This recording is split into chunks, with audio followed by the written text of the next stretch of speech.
उत्तराखंड में बारिश का बदलता पैटर्न एक चुनौती बन गया है। ज्यादा बारिश से प्रदेश में आपदा की घटनाएं बढ़ रही हैं। कुछ इलाकों में सामान्य से कम बारिश हो रही है, तो कुछ इलाकों में ज्यादा बारिश से जनजीवन प्रभावित हो रहा है। वैज्ञानिक ग्लोबल वार्मिंग और जलवायु परिवर्तन को इसके पीछे का मुख्य कारण मान रहे हैं। देश के कुछ रिसर्चर्स ने एक रिसर्च में ये भी दावा किया है कि पिछले 40 सालों में उत्तराखंड के मौसम में एक बहुत बड़ा बदलाव आया है।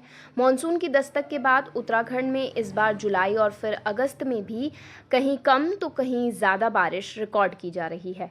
उत्तराखंड में इस बार मानसून शुरू होने के बाद जुलाई में सामान्य से 20% ज़्यादा बारिश हुई। हालांकि इसमें कुछ जिलों में बहुत ही कम बारिश थी तो कहीं पर रिकॉर्ड तोड़ बारिश रही।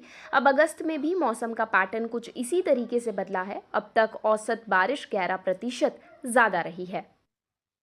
वहीं मौसम विज्ञान केंद्र के निदेशक विक्रम सिंह के अनुसार रविवार और सोमवार को प्रदेश में कहीं कहीं 1 से 2 दौर तेज बारिश हो सकती है, जिसको लेकर येलो अलर्ट जारी किया गया है। देहरादून में मानसून सीजन में सड़कों की हालत बहुत ज़्यादा खराब हो चुकी है। बारिश के दौरान सड़कें गड्ढों और तालाब में तब्दील हो चुके हैं, जिसके चलते वाहन चालकों को भी भारी दिक्कतों का सामना करना पड़ रहा है।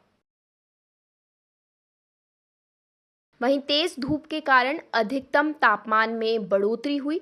रविवार को देहरादून का अधिकतम तापमान 32.4 डिग्री सेल्सियस और न्यूनतम तापमान 24.3 डिग्री सेल्सियस रहा, जबकि पिछले 2 हफ्तों से तापमान 28 से 30 डिग्री सेल्सियस के बीच बना हुआ था। देहरादून में बारिश का पैटर्न इस प्रकार बदल चुका है कि कई इलाकों में आपदा जैसे हालात हैं। आमतौर पर देहरादून में कई घंटों तक रिमझिम बारिश हुआ करती थी। ऐसे में सुबह से शाम तक भी बारिश का दौर देखा जाता रहा है। लेकिन इस बार देहरादून में सुबह में धूप खिल जाती है, दोपहर के बाद अचानक घने बादल छा जाते हैं और फिर जोरदार बारिश होने से आपदा की स्थिति बन रही है।